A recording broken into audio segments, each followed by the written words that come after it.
En Guðmundur, þú ert bjartsýnismaður. Já. Og þú ert heima yfir í Borgarfirðinum af því að þú ert með veika konu. Já, þannig ég gæti ekki fengið þér að koma í bæinn og við óskum henni góðs bata. Já, þakka þér fyrir. Ég er bara orðin veikur sjálfur. Og ertu orðin veikur sjálfur? Æja, það er nú leiðilegt. Ég var með 40 stiga hiti í nótt og með óráði, maður. Já, þannig að við skulum bara hafa þetta frekar stutt. En þú segir að...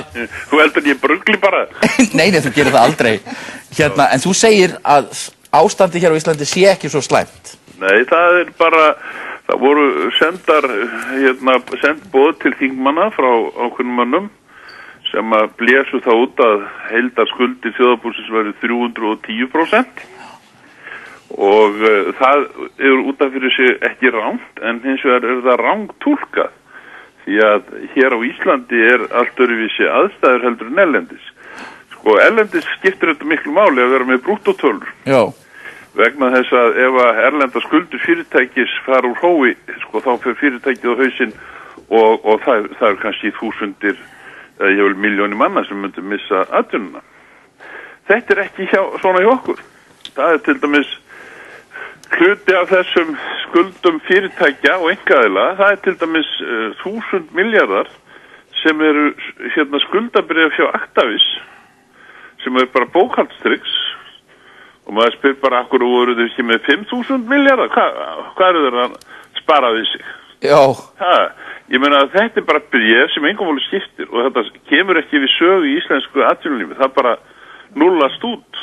Og svona er með flest þau fyrirtæki sem eru hérna hjá okkur. Þetta eru svona fjárfestingafyrirtæki sem hafa tekið lán erlendis. Þau fara á hausinn og það eru kannski 5-6 mann sem missa vinnuna. Skilurðu?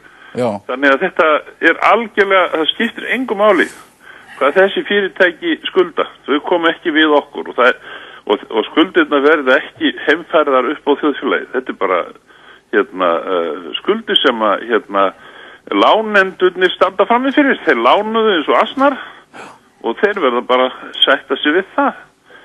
Nú, þarna er ég búin að afgreiða fyrir helmingina þessu, það er að segja 150-60%. Þá er eftir skuldir ríkisins. Það er það sem er alvarlegt og verður að hugsa skilurðu, af því að ef að ríki verður gjaldþrota eða við skulum segja verður ekki gjaldverk, getur ekki borga skuldir, þá er það bara mikill vandi. Sko, það voru þarna menn sem dreifðu þessum hræðilegu upplýsingum og þeir héldu því fram að við myndum lenda í svokallaðum Parísarklúbb. Já.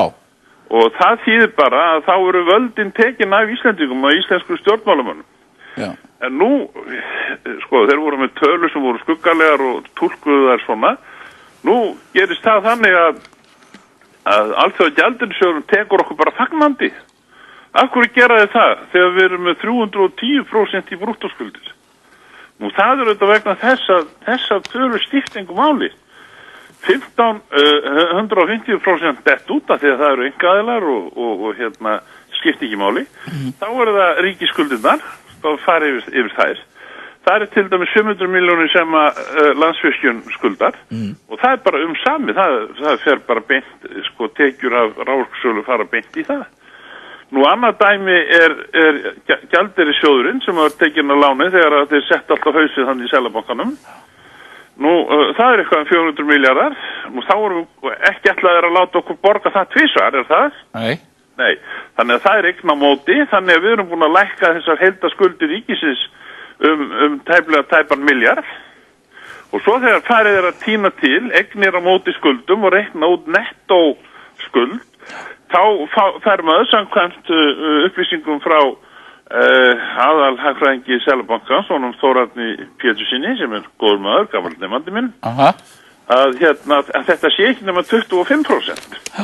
Af þjóðarframleiðslu og ef maður tekur landsframleiðslu að þá er þetta enn minna, þá segja mér mínir kollegar upp í háskóla að þetta sé ekki nema 10% og þetta menn hafa verið að sko ofmeta þetta alveg skelfilega þessar skuldir. Þetta er að vísu sko skuldir sem eru ekkert gaman mál og við þurfum að takast á við, en ég segi bara sko, við munum geta tekist á við þetta og ég segi, sko, við sleppum með skrekkinn, við munum vinna okkur út úr þessu á kannski 4 árum. Það er bara eitt sem við verðum að passa. Við verðum að passa að þessi helvítis klúður hænst að þau komist ekki aftur í þess aðstöðu að geta eyðilagt samfélagið. Svo líka annað sem er mjög mikilvægt og það er nú gott sem þú voru að segja, þessir ágætu menn sem þú voru að tala hérna hjá þér áðan, að þegar að menn endurreisa bankana og þeir verða sjálfstæð fyrirtæki og það eru útlendingar sem eignast þá er alveg lykilatriði að þeir verði búsettir erlendis, að við lendum ekki aftur í þessu Icesave-rugli. Þetta er nú svona í grófum dráttum mín skoðun. En þú segir að það er engin hætta telur á því að Ísland fari í greiðsluþrot eins og hefur verið talað? Nei, það er bara ekki og sko, Alþjóðagjaldeyrissjóðurinn tekur okkur í sitt fang og það er einmitt merki þess að þeir telja að hér sé alveg hægt að vinna að málum. Og af hverju er það? Jú, það er vegna þess að Ísland er svolítið sérstakt. Það eru nettóskuldirnar sem skipta máli en ekki brúttóskuldirnar. Og menn hafa verið að gera allt og mikið úr þessu og nú, það hafa sem sé verið sendt bréf til þingmanna og þeir hafa verið opbóðslega hræddir maður, ég veit ekki hverju voru hræddastir.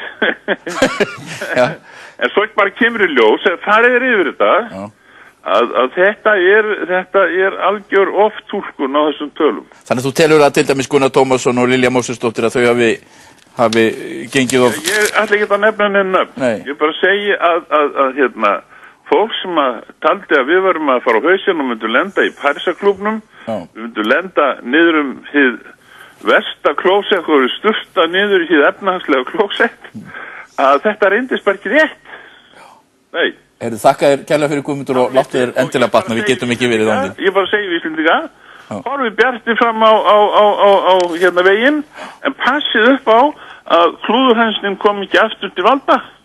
Já, það er bara svoleiðis. Já, þakka þér. Blessaður.